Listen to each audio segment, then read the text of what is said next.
When Jesus heard that John had been arrested, he withdrew to Galilee. He left Nazareth and went to live in Capernaum, by the sea in the region of Zebulun and Naphtali, that what had been said through Isaiah the prophet might be fulfilled. Land of Zebulun and Naphtali, the way to the sea beyond the Jordan, Galilee of the Gentiles. The people who sit in darkness have seen a great light. On those dwelling in a land overshadowed by death, light has arisen. From that time on, Jesus began to preach and say, "Repent, for the kingdom of heaven is at hand." As he was walking by the Sea of Galilee, he saw two brothers, Simon, who is called Peter, and his brother Andrew, casting a net into the sea. They were fishermen. He said to them, "Come after me, and I will make you fishers of men." At once they left their nets and followed him. He walked along from there and saw two other brothers, James, the son of Zebedee, and his brother John.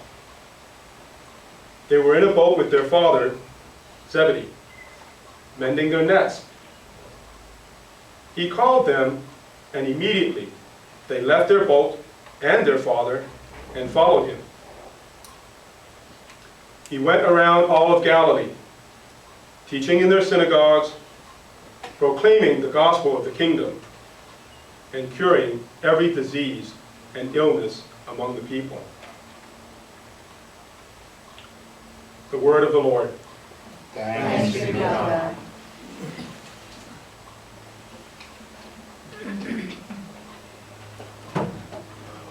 Well, that was a pretty long gospel.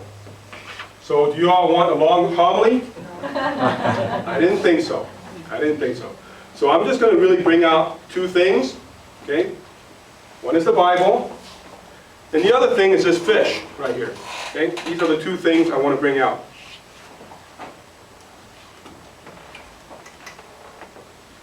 Gospel story to me is like an onion. It's got many layers. And as you peel it, layer by layer, it gets stronger. Like that, a gospel story, when you go into different levels and peel back layers, you understand more and has deeper meaning for you. I want to focus on Jesus recruiting his disciples, his first disciples. One layer is just a nice story. This is how it happened. Walked along the sea, saw these fishermen, gathered them up. That's one layer, or one level. But going another layer, peeling back a layer, what is that telling us? What is Jesus telling us about this? Well, a lot of times people will say this is about vocations. This is Jesus showing how he recruited his disciples and his vocations for the clergy and religious. And that's another way of looking at it. But the way I want to focus looking at it is a little bit deeper than that. What is Jesus saying to us now, to me and to you? What is Jesus saying by this story, by this example? A lot of times it helps when you're looking at a gospel story to see what went on before and what went on after. And what went on before this story in Matthew is a story of baptism. Jesus gets baptized by John the Baptist. And the Father indicates that he's very well pleased with that. The very next story after that, and before this one, is Jesus being tempted in the desert. And he's tempted in three ways. He's tempted by immediate comfort. You're hungry? Here's some bread. Satisfy yourself. No big thing. He says, no, that's not what this is about. He's tempted by power. He's brought up a precipice and said, you got the power. You know, God's got the power. Jump down. It's about power and pride. That's what he gets tempted by. And then the third temptation, you can call it wealth, materialism, consumerism. The devil shows him everything, the entire kingdom, and says, all this is yours, just worship me. He says, no, That's not what this is about. Then comes this story. And then what happens after this story of his walking along the seashore and saying, "Come follow me and I will make you fishers of men." What happens after this, from this point in Matthew until his passion and death, he lives among the people, he shows great compassion, and he ministers to all. Ministers in every way possible to all that he meets. Well, what does that tell us? What is Jesus telling us with this? Well, first of all, we all been baptized here? Have you been baptized? You've been baptized? And maybe I'll ask a group question. Have you all been tempted? Yeah? Not been tempted? And probably more ways than these three, or at least variations of these three ways that Jesus was tempted. So what does it mean when Jesus says, "Come after me, come follow me, and I will make you fishers of men"? I think what he's telling us is ministry. We are all obligated to be ministers. It's not just these disciples. You've been baptized, you've been tempted like Jesus, you've resisted temptation. Hopefully that's part of the reason you're here. You've resisted temptation. Maybe not perfectly like Jesus, but you've resisted temptation. The next step, like the next part of the story, the next step is for all of us to live an exemplary life and minister to all. That's what I think Jesus is telling us in this story. Now, here at St. Dominic Savio, you know, once a year we have the ministry fair, where people are to sign up for various ministries. And the most common complaint I hear from the heads of the ministry teams is, "I can't get enough volunteers." Well, usually my reply is, they're not volunteers. We're all recruits. We've all been baptized. We're recruited by Jesus. We're not volunteers. The only question left is, how will I serve? How will we serve? How will we serve? Well, Susan back there is an usher, Eucharistic minister, visit the sick. There are many ways we can serve, but that's what we're called to do. That's what this gospel story tells us. Now, many of you here also have seen Diane and I over the years doing things together. So you shouldn't be surprised if I'm going to invite her up and have her peel back another layer and talk about what it means for us to be ministers, all of us to be ministers, from the cradle to the grave. Diane?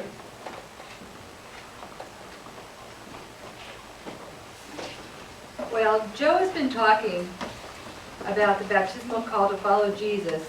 And as he said, I'm going to offer my perspective from my viewpoint on the same gospel reading today, and another way of looking at discipleship and sacrifice. Just a few short weeks ago, it was Christmas. We celebrated Christmas with the baby Jesus in the manger. It was very cute, very comforting. There was shepherds, there was sheep, there was a holy night, the song, Silent Night. The Magi arrived with gifts. Everybody was happy at the joy of the newborn king. There were bright lights and decorations, and we gave each other gifts to emulate the wise men coming. Beyond Mary's yes, there was not a lot of talk about discipleship and sacrifice. There was a bright star and a prophecy fulfilled. And at the Epiphany, which means manifestation, Christ was manifest to us as a newborn king in the form of a human child. Now, fast forward to the circumstances leading up to today's gospel. As Joe so clearly pointed out, Jesus had been baptized, recognized by God, by John the Baptist, and confirmed by the Father himself. Jesus has been to the desert, and has been tempted, and has proven himself faithful to the Father's call. John the Baptist has been arrested now, we learn, by Herod, and Jesus' ministry is about to begin in earnest in Galilee, as prophesied in the Old Testament, which we also heard in the first reading today by Isaiah.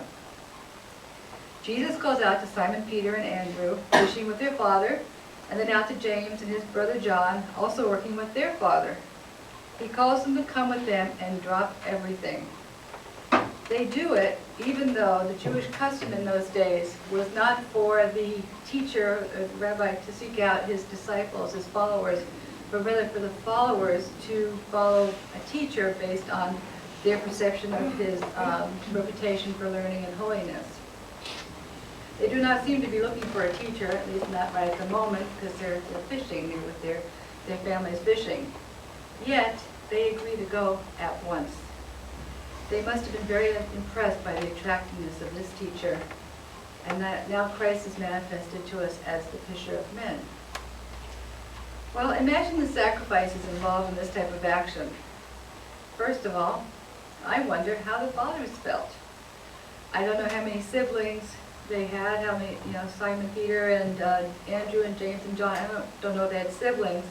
But in any family, to have two sons leave at once when there's physical labor to be done must have been a big deal. I was wondering how the mothers felt. I've had 4 children go off to college, and it never got easier watching them walk out that front door. Even though I knew where they were going, I didn't know what circumstances they would find themselves in. I don't know if they were married, except that we do know Simon Peter was married, because in a future gospel story we know that Jesus cured his mother-in-law. So at least one of them was married. I wonder how their wives felt about this new venture. As I reflected on these real-life scenarios and placed myself in their shoes, I realized a couple of things. First, that the sacrifice of this call to discipleship affects more people than just ourselves, just the ones called, and makes the decision even more amazing and difficult. It makes especially the 4 apostles that we were studying today seem more amazing to me.